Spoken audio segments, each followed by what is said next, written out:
Buenas noches, queridos amigos, ¿cómo están? Bienvenidos una vez más a nuestro programa El Banquete. El tema de hoy es perfecto, defectuoso y real. ¿Quién es perfecto, defectuoso y real? Bueno, en realidad estas son las tres etapas por las que todos pasamos y hemos sido percibidos de esa manera por nuestra pareja y yo diría también que por nuestros amigos. Un reconocido psicoanalista escribe en uno de sus libros, plantea si hay una diferencia entre enamoramiento y amor. Y él plantea que el amor es una construcción y que durante la construcción del amor y que la construcción del amor se basa en tres etapas, donde la primera de ellas es el enamoramiento. Y la segunda etapa es la desilusión y la tercera etapa él le llama ya sí amor, que para mí al analizarlas yo le llamo como realidad. Entonces, en la construcción del amor tenemos el enamoramiento, la desilusión y la realidad. Entonces quisiera que juntos podamos analizarlas. Vamos a comenzar a analizar la primera etapa entonces, la etapa del enamoramiento. Durante esta etapa se ve a la persona amada como un príncipe azul, porque la etapa del enamoramiento es un generador de ilusiones. ¿Y qué es una ilusión? Una ilusión es un trastorno de la percepción, es decir, que se percibe algo que realmente no es, o sea, es una captación alterada. Y lo que sucede en la pareja es que percibimos a la persona amada diferente de lo que realmente es. Lo percibimos no solo sus virtudes, sino también virtudes que no posee.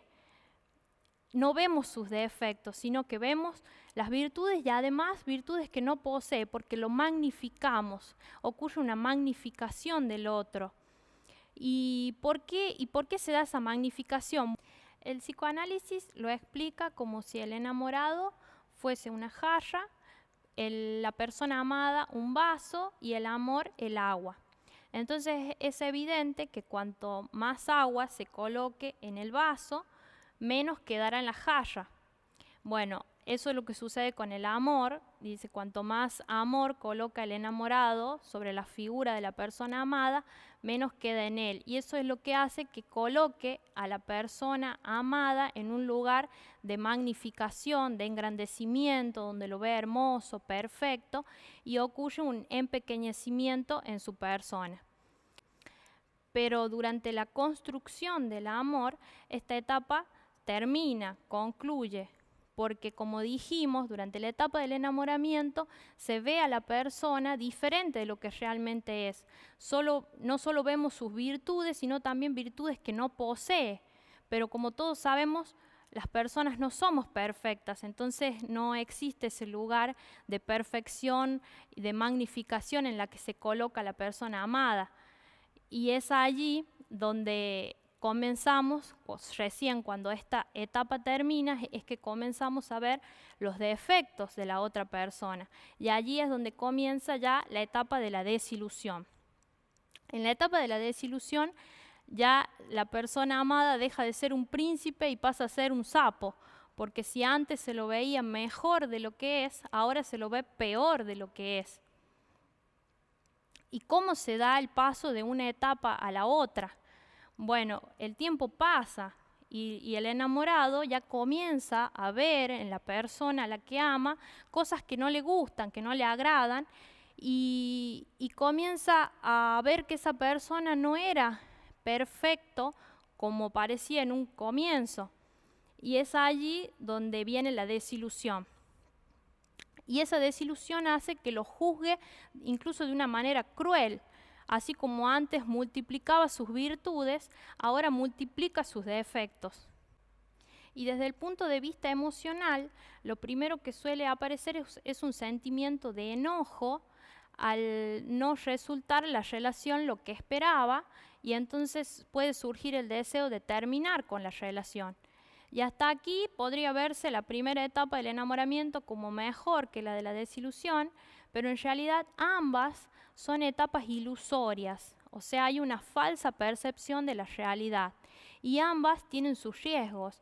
Por ejemplo, el riesgo en la etapa del enamoramiento es que la persona, el enamorado, decida casarse o irse a vivir juntos, que la pareja tome esa decisión durante esa etapa, porque la etapa de la desilusión va a aparecer tarde o temprano y los va a encontrar viviendo juntos. Y allí, cuando aparezcan las primeras discusiones, van a decir, vos ya no sos el de antes. Pero ¿cuál de antes? Si nunca lo conoció por completo, solo conoció sus virtudes e incluso virtudes que no poseía, solo fue esa falsa percepción de la persona, no llegó a conocer sus defectos.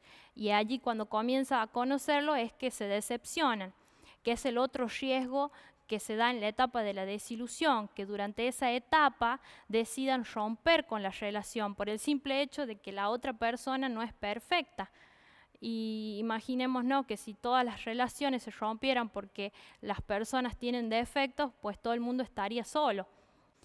Pero es recién cuando la relación resiste los embates de la desilusión que se puede llegar a la tercera etapa, que ya el psicoanalista la plantea como el amor y que yo también la veo como la etapa de la realidad, porque si recordamos, las dos primeras eran falsas percepciones de la realidad, eran etapas ilusorias, y ya en la tercera etapa es donde podemos ver a la persona completamente como es, como realmente es, con sus virtudes y con sus defectos. Y recién allí poder elegirla, si conociéndola con sus virtudes y sus defectos, aún así nos sentimos mejor con ella que sin ella.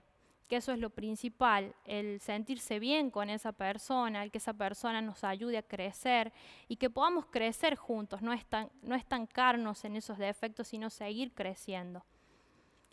Y ahora yo quería trasladar todo este análisis a la amistad, a las relaciones entre los amigos, porque si bien estas etapas fueron analizadas en la relación de pareja, durante la relación de amistad también se construye un amor, se construye un vínculo afectivo, quizá no tan fuerte como el del noviazgo, pero sí un vínculo afectivo en sí. Y creo que durante la construcción de la amistad también atravesamos estas tres etapas. Al principio solo vemos las virtudes de nuestro amigo y es por eso que lo elegimos, porque a los amigos los elegimos. Y luego entramos también en una etapa de desilusión cuando comenzamos a ver sus defectos. A mí me pasó cuando era adolescente que tenía varias amigas y solía llegar a casa y mi mamá me preguntaba, che, ¿por qué hace tiempo que no vas a la casa de fulana o ya no viene a verte? Y ahí es donde yo le contaba que bueno, me había alejado porque me había enojado, había algo, o algo no me había gustado. Y ella me decía, bueno, si esperas que todas tus amigas piensen y actúen como vos, te vas a quedar sin amigas. Y ahí donde ella me hacía reflexionar sobre las virtudes de mi amiga y bueno, y trataba de disminuir o de minimizar los defectos. Y es así como debemos actuar, porque todos tenemos defectos, todos fallamos. Pero es necesario llegar a la tercera etapa, atravesar las dos etapas ilusorias y llegar a la etapa donde vemos a la persona realmente como es, ya con sus virtudes y sus defectos, y elegirla de esa manera, saber amarla de esa manera. Hay un proverbio en la Biblia que dice, pero Dios pesa los corazones. Creo que debemos aprender del Señor a pesar los corazones, a ver a nuestro amigo más allá de sus defectos, de sus falencias, de nuestras diferencias y priorizar su corazón. Y aprendamos a pesar también nuestro corazón, a reconocer si nuestro corazón se ha llenado de malos sentimientos, de críticas hacia nuestro amigo, si quizás nos hemos estancado en esa etapa de desilusión y no podemos salir de ella. Bueno, ahora tomemos la decisión de avanzar, de poder minimizar los defectos y las falencias y resaltar las virtudes de nuestros amigos, porque al fin y al cabo todos somos imperfectos, todos fallamos, todos tenemos defectos, no existe el amigo o la persona perfecta. O perdón, sí, claro que existe. El amigo y la persona perfecta es Jesús y Él aún así siendo perfecto perdona nuestras fallas, perdona nuestros defectos y nos sigue amando, así como lo hizo con sus discípulos, como Él, aun cuando ellos fallaban, cuando dudaban, cuando caían en tentación, aún así los seguía amando, los comprendía, los perdonaba. Si yo te pregunto, ¿ustedes creen que Jesús dejó de amar a Pedro luego de que él lo negó 3 veces? Pues no, claro que no. ¿Y cómo lo sabemos? Porque la Biblia dice que él luego de su muerte, al resucitar, se les aparece a Pedro y a otros discípulos que estaban en la barca a la orilla del mar. Habían estado intentando pescar toda la noche y no habían pescado nada. Jesús se le aparece en la madrugada y les dice que lancen la red hacia el otro lado de la barca y ahí la red se les llena de peces. Y ahí reconocen que era Él, que era Jesús, que era el Señor. Entonces al llegar a la orilla, Jesús los estaba esperando con las brasas, con el pan, y les dijo que bajaran los peces, así se cocinaban.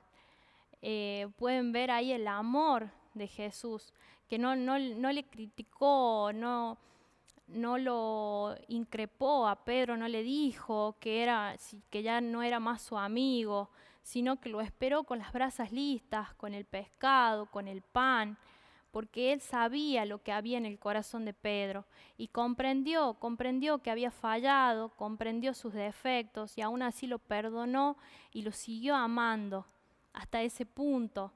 Entonces creo que todos debemos aspirar a un amor así como amigos, amar a nuestros amigos más allá de sus defectos y de sus virtudes, como Jesús nos ama a nosotros, sabiendo que nos pueden fallar así como nosotros también fallamos. Y recordar que existe un solo amigo que es perfecto, que será siempre sincero y fiel con ninguno. Y ese amigo es Jesús. Espero tú puedas entablar una amistad con Él y que seguramente eso te hará aspirar a mejorar tus amistades con los demás.